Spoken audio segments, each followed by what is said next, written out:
Live on a Monday edition of the program, I am merely Bo. He is the great Z. Little early. No hurt.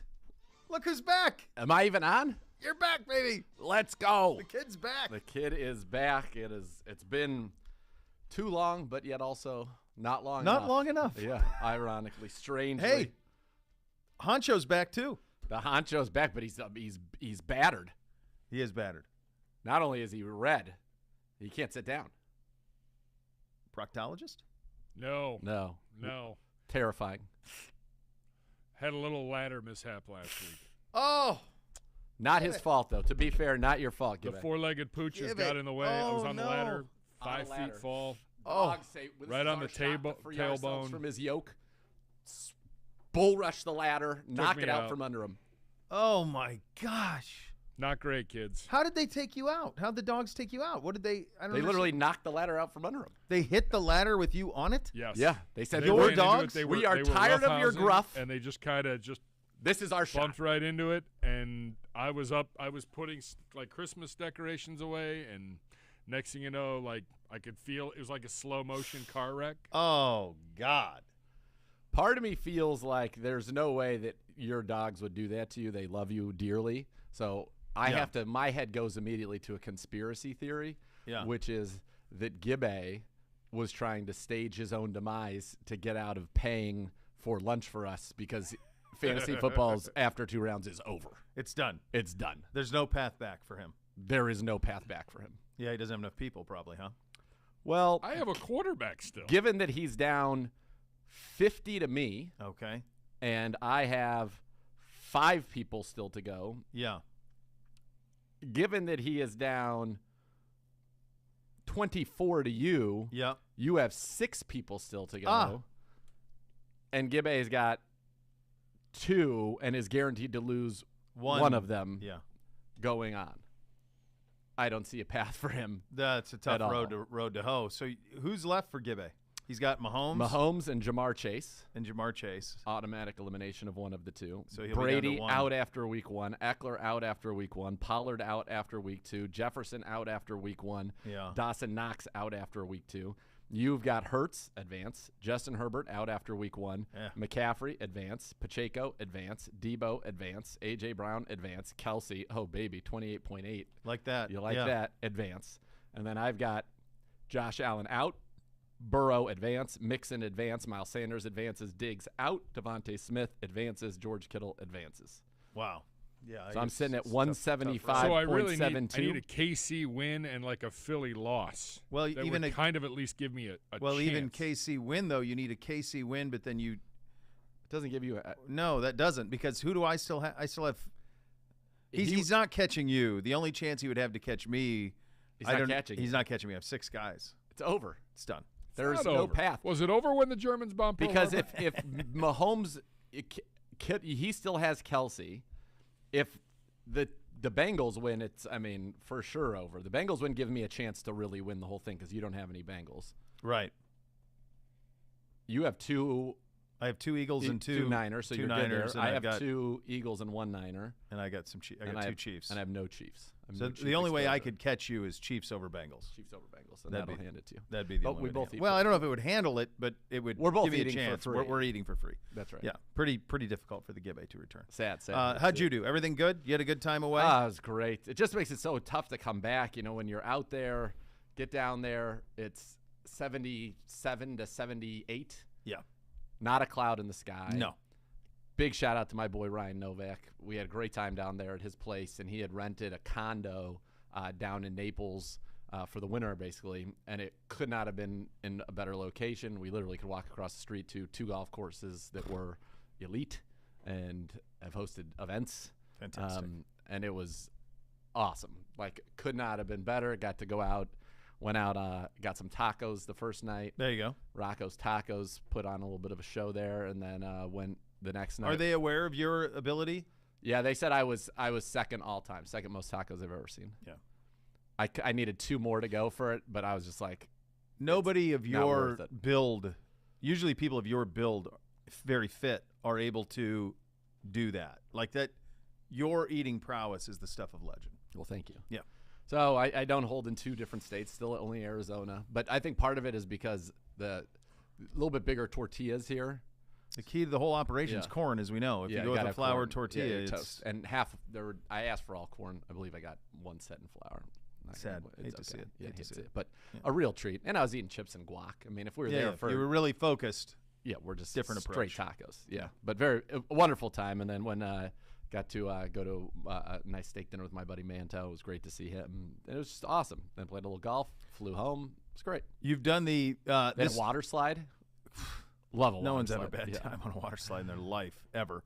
Unless it hasn't been maintained and there's a little bit of ribs as they connect. As long as it's a smooth and then fast win. Smooth and fast win. It was great, and you went up about maybe 4 stories, but it really moved you. And Novak and I, we were talking on the golf course. He's like, we're like 12 years old anyway. Let's go on the water slides. We're gonna have a great time. And so we did. And I'm giggling as I'm going down slides. We come out, and there were 2 ladies, I want to say in their 50s, maybe early 60s. Okay. And they were just like, you guys are just like a couple of 12-year-olds. We're like, exactly. That's right. You've nailed it. You got it. You've assessed it perfectly. Yes. She's like, pure joy. She even said, I think she said, you guys look so joyous. And I was like, That's right. Pure joy. We are. We are. No one's had a bad time. No. Don't let society hold you back on a water slide. No people. way. Enjoy yourself. Go live. No one's had a bad time on one of those. It's great. No, not it's at great all. time. Great time. How you been? Fantastic. I know you were battling fine. some.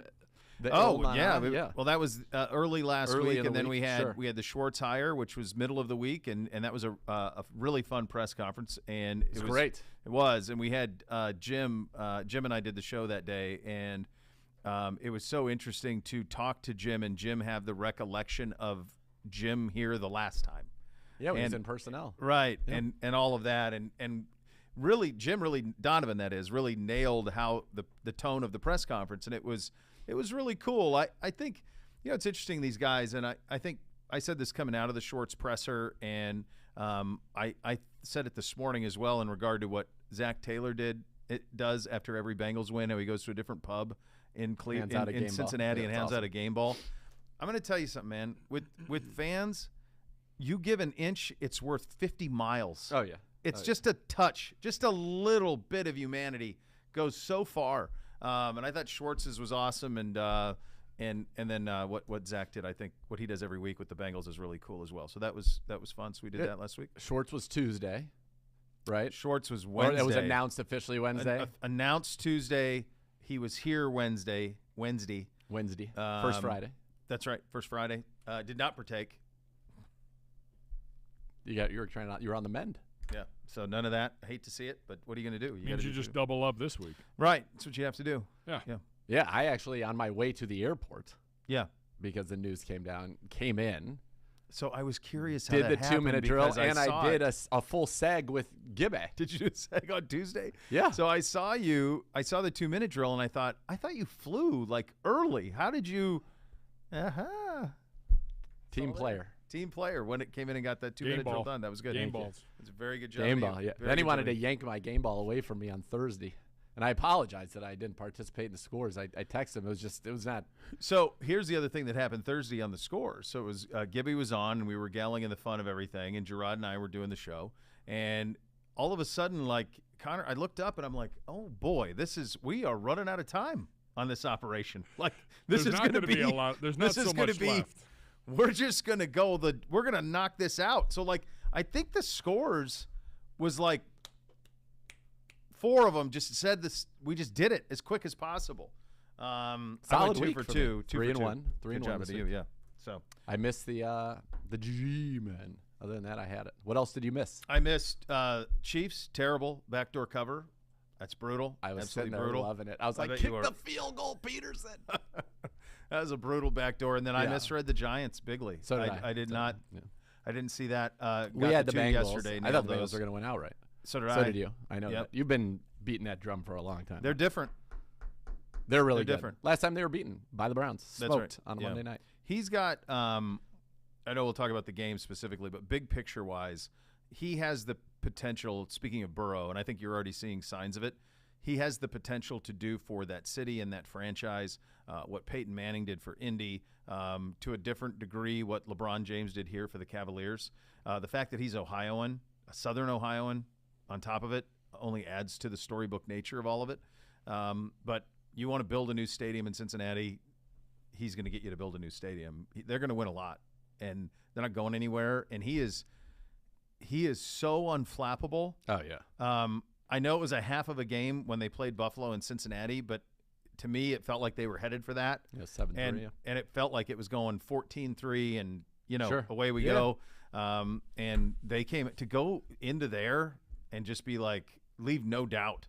I mean, they were burning clock in the third quarter. I mean, the Chase play was ridiculous. Clearly should have been a touchdown. We'll get to all that later. But, he's got a chance to have that all-time Ohio homecoming thing, which happens a lot around here. We had it at Ohio State with Urban and Tress. I'm going to go all the way back to Woody. Those are all Ohioans who lifted up Big State U. You think about LeBron, and there's a lot to it. Oh, yeah. By the way, though, they should have been able to, and I don't know why they can't. They should have worn their white helmets. Like, that should just be a part of their thing. Like, that should be their white uniform because it is so crisp. It is. I do like the orange pop on the all white though too. I think it's a nice helmet. I think that's a good look. It's, you think about it from the Buffalo perspective, and they were the NFL favorites coming into this thing. They were the Super Bowl pick at the beginning of the year. They haven't gotten to the big one, right? They haven't gotten to not even to an AFC championship. I don't think so, because didn't Kansas City beat them last 2 years ago? Yeah. In the division, and then Kansas City beat them. Maybe that was an AFC championship. That could have been 2 years ago. 2 years ago could have been an AFC championship game. Yeah. Burrow has, in terms of number one overall picks going to conference finals in their first 5 years, there's Bradshaw, Andrew Luck, Jared Goff, Burrow. Burrow's got 40% of them. Yeah. In the first 5 years in the league. And we do have to acknowledge the Chiefs playing in 5 straight AFC championships is amazing. Yeah, it's a Buffalo Bills, except they've won one. But I do think like there'd be a lot on them this week. They lost to Cincinnati at home. Mahomes is wounded. They lost to him last year. They've lost since Burrow's beat him 3 times in a row. That's right. It's 3-0. Good buddy of mine's a big Bengals fan up here, and I said, fun. Yeah, he goes, I don't get it. We can beat everybody but the Browns. Burrow can beat everybody but the Browns. Yeah. And I said, well, my guess is you take that trade. That you're fine everybody with that. But the Browns? He goes, yeah, that's fine. We'll take it. I said, yeah, it probably works out okay the way that all of that works out. I got to give a shout out to Beamsy's third grade team. So we play in 2 leagues. We played 18 games. Yep. Over the course of this season, we went a combined 17-1. Oh baby! In the league, we played 6 games this weekend. 2 Friday, 2 Saturday, 2 Sunday. Every one of them was at least one of the matchups was really, on paper, a very, very tough matchup. The little dudes went 6-0 in that stretch to be the number 1 seed in both leagues. So good job out of Beamsy and the Hudson Explorers. Good job, fellas. How did he do? He's got your genes. He was birthed from my loins. There's a lot on 32. There's a lot.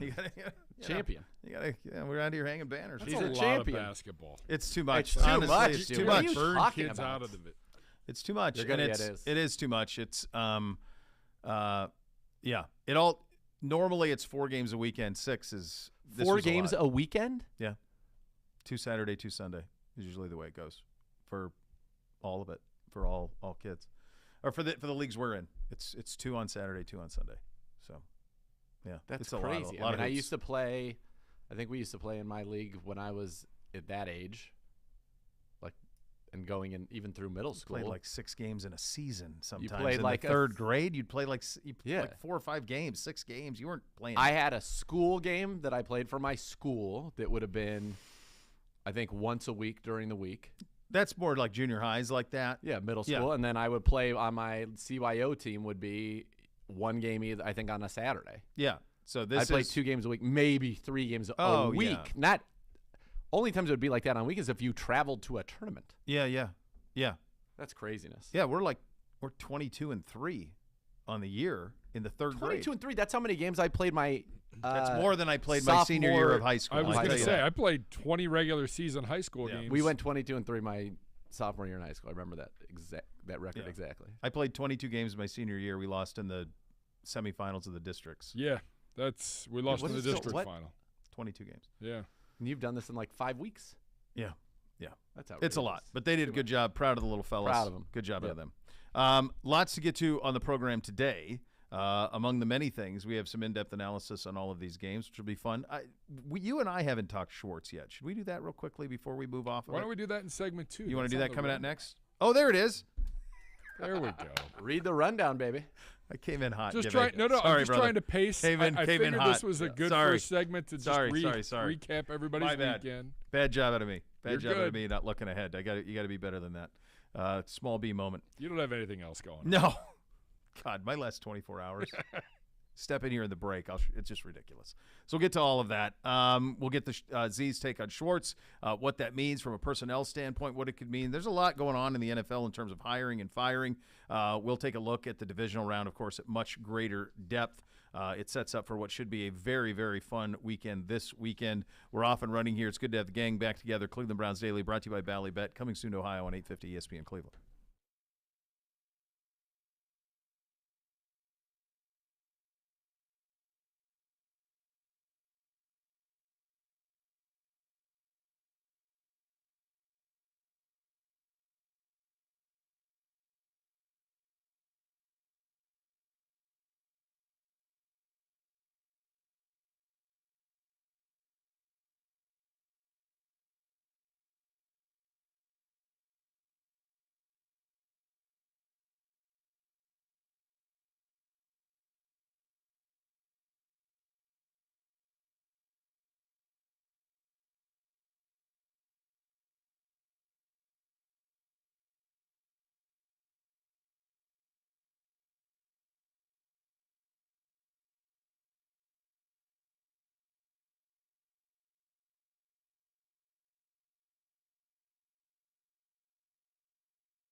Passionate fan bases in the NFL. Join the Browns season ticket member waitlist today for the best chance of securing tickets for all home games in future seasons.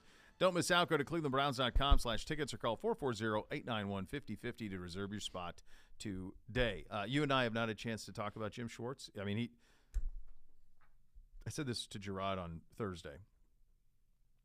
Press conferences, like what people talk about winning the press conference and all of that is, and it's much deserved, and it's the appropriate and intended audience. All of that stuff is for fans, and that's awesome.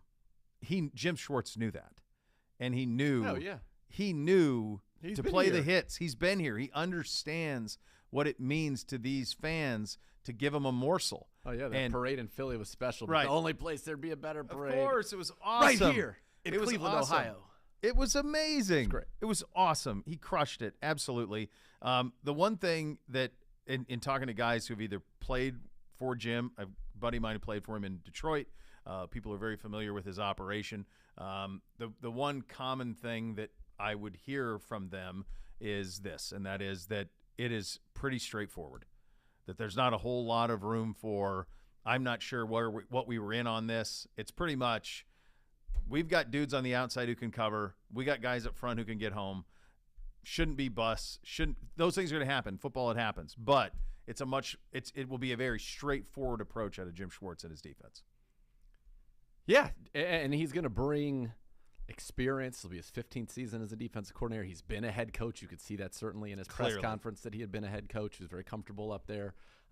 He is fiery, although more in private than necessarily in public. I think he will bring a good sense of discipline and leadership. It will allow Kevin Stefanski to really not even worry about the defense at all. Be like, you go do that. Yep. And we can really lock in on the offensive side of the ball, which I think is a good thing for the Browns.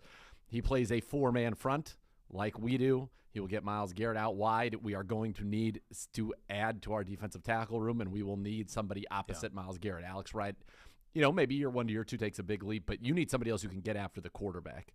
Now, Winovich would fit into this system if the Browns elect to bring him back as a situational pass rusher. But yeah, 4-3. He's going to be. It's in many ways, honest to goodness, it's not as heavy in the zones. There'll be more middle of the field closed than we did with Joe Woods, where we played a good deal of quarters. But it'll still be a predominantly a middle of the field closed, cover 3 defense behind, some man 1 behind. But you're going to be 4 guys getting after the quarterback, covering with 7. Obviously, he does blitz, but schematically, it's not going to look that different to our fans. Mm-hmm. Maybe our ends will be a little bit wider than they were under Joe Woods, but the back end, from a scheme standpoint, shouldn't be that much different. But hopefully the execution will just be better. I don't want people to think that like last year was super complicated. We played a lot of cover 3, cover 4. Right, it's pretty simple. We just blew a lot of stuff. Yeah, I think the thing that the other word was obviously accountability. And that's the big one, is that one. And that's really for our whole football team. We need to be more accountable as a football team in general, not just the defensive side. But that there will be an accountability to all of this as well going forward. Yeah, and I think that's really what this team has needed more than anything. And I think that Jim Schwartz certainly can provide that on that side of the ball, and you hope that rubs off everywhere. I think, the Browns have been an organization that has been what I would call player-friendly, in that they have treated the players very well. They've given them many a benefit of the doubt.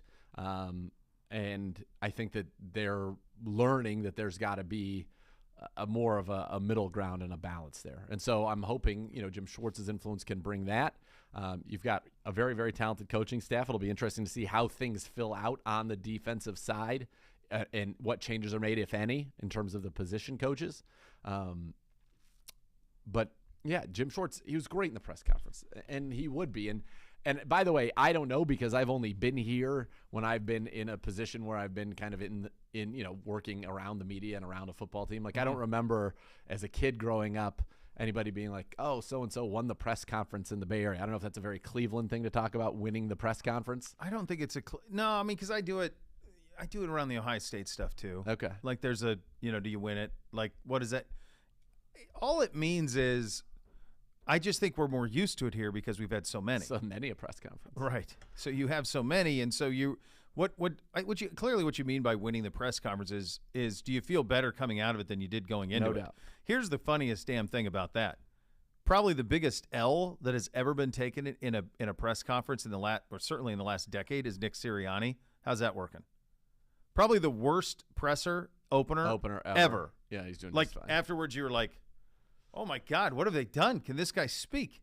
Yeah. And as you heard him on Saturday, he's more than fine. He can speak quite well. Quite well, and quite directly. Yeah. So it doesn't mean anything. Like there was nothing that Jim Schwartz was going to say in that press conference that you were like, oh, well, now it's all solved. Everything's fixed. Like that's not it at all. But it is for a fan base that was looking for certain things, he threw a lot of breadcrumbs out there for you to be excited about. Yeah, look, he's maximized defensive talent wherever he has gone, especially up front. You've got Myles Garrett. That's going to help. I do think, again, the Browns need to make some moves in that defensive tackle room to get him the kind of players that he likes so that you can get home with 4 or that you can play, somewhat similar to the way Philly likes to do where they actually get 5 guys down on the line in pass rushing situations. They usually bring all 5. Sometimes they'll drop one, but that's how you end up with a team that gets so many one-on-ones for their stars because you have to make choices. And in their case, they've got 4 guys who have double-digit sacks this year, which is the first time it's ever happened in history. They had 70 sacks in the regular season, 15 more than anybody else. And I know he wasn't in Philly most recently. He was with the Tennessee Titans, but was the defensive coordinator in Philly, and that's how they beat Tom Brady. I mean, they had 4 guys who could get home and get to the quarterback. That allows you to put 7 in coverage, and the Browns do have good, talented players on the back end. I think Schwartz, being a head coach as he has been, and don't forget, Bill Callahan is on the staff. Oh yeah, and by the way, good news there is that the Jets wanted to interview him for the OC job. He said no thanks, staying here, signed a contract extension with the Browns, so he loves it here. That we as a group, Kevin Stefanski's got another guy who's kind of sat in his seat. Mm-hmm. And who has approached it, no doubt, differently than he did in certain levels. And perhaps there could be a learning there. This is a team that underperformed. Fact of the matter. And that's why Joe Woods is no longer here. A change had to be made. A change was made at the defensive coordinator position. And so you hope that Jim Schwartz can get this team to perform, can get them to be more consistent, and that notion of accountability, of discipline, of focus. And, we always talk Kevin Stefanski always talks about, we're about the work. That's a good theory, like in theory, but we've got to do it. And what that means is you put in the work, and if you deliver, you are rewarded. You put in the work, you don't deliver, you're going to be in trouble. And if you're not putting in the work, you're going to be in trouble. And so I think that's what we need, is somebody that can give like a little swift kick in the pants from time to time. And I think that Jim Schwartz can do that. I think that where we're all at and the collective is there is a tremendous sense of urgency for this to all go now. I mean, and the Jim Schwartz hire is one that is ready-made. There needs to be immediate dividends paid. This roster needs specific upgrades. You mentioned on the defensive line. We've talked about receiver a bunch. There is no first-round pick. You handle those 2 operations and acknowledge that that's difficult when you don't have a first-round pick, because that's not going to answer one of those problems. So it's going to have to be via trade, via free agency most likely, and then you're going to have to really hit on those mid-picks, especially at receiver and defensive line. You're going to have to hit on those. But that's the thing that's what I felt like to me listening to Schwartz. And honestly, I think juxtaposed to what we saw this weekend with what Burrow and the Bengals are, what the Chiefs are, what the Bills – I mean, think about the Bills. They feel like they have everything, and they lost a year in their window, right? Yep. So I think these things Von Miller was for sure. These things are fleeting, though. Them. I mean, it's fleeting. Yeah. Like you have these little windows, and we're at a point where our best players are all fully in their prime.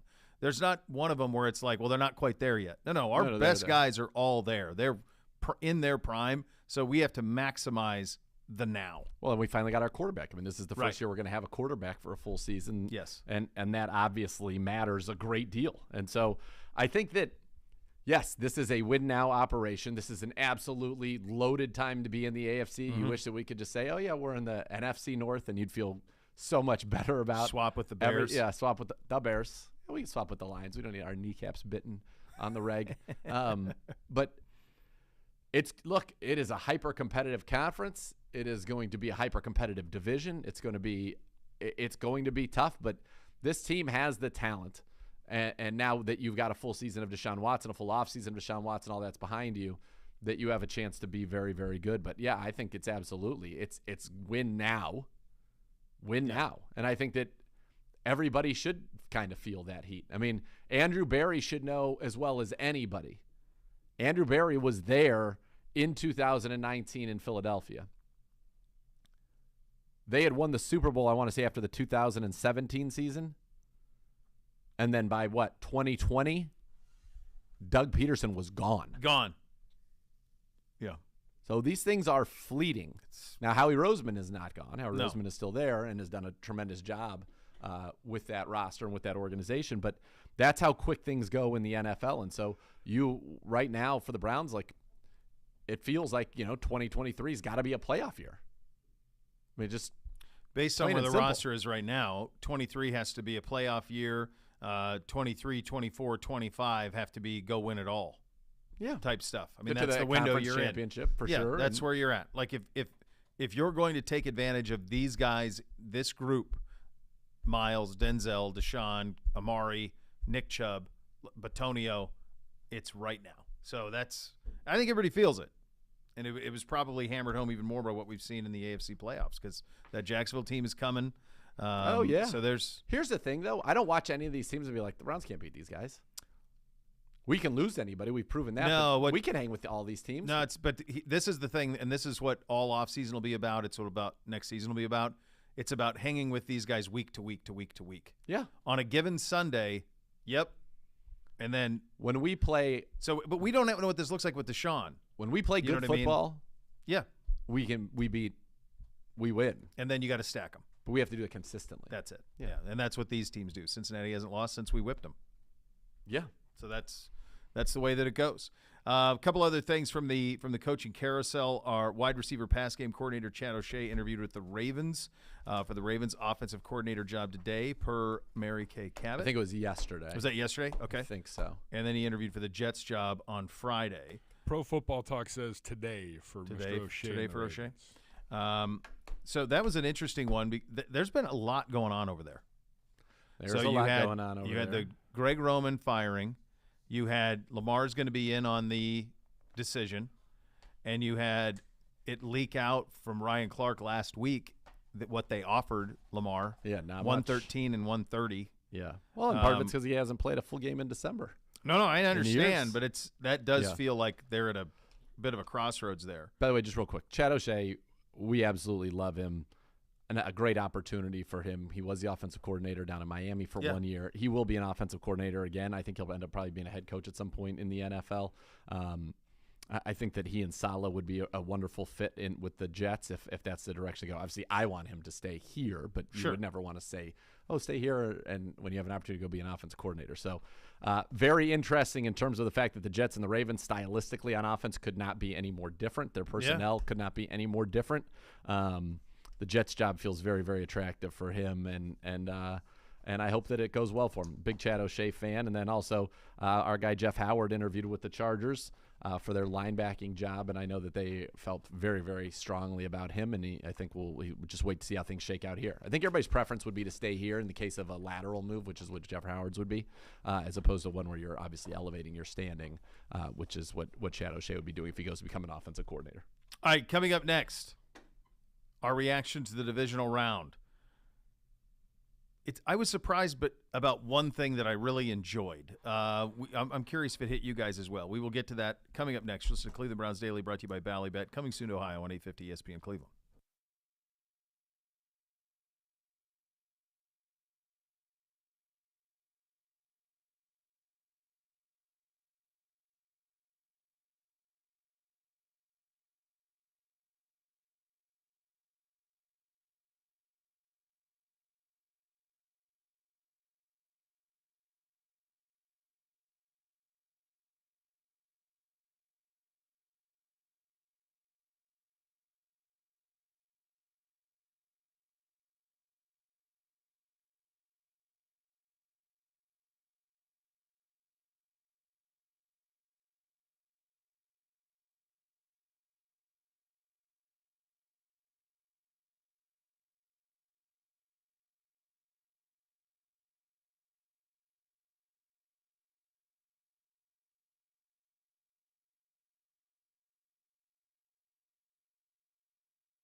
There's a new way to cheer on your Cleveland Browns to help your favorite four-legged companion. Barking Backers, presented by Milkbone, the Browns' newest club for pet parents worldwide. Sign up today at barkingbackers.com. Barking Backers, the fan club for dogs. All right, before we get to, there's a lot of here we're going to get to with all these games. There's so many thoughts. I was surprised at how much I enjoyed, and I think probably because it was the only real competitive game from start to finish, how much I enjoyed like an old school, not necessarily offensively, aesthetically pleasing game. I loved Niners Cowboys. Oh my God. Loved it. I was locked in every so play, great. texting with my By dad the way, throughout the game. Olsen and Burkhardt are good. So they're pretty good. Olsen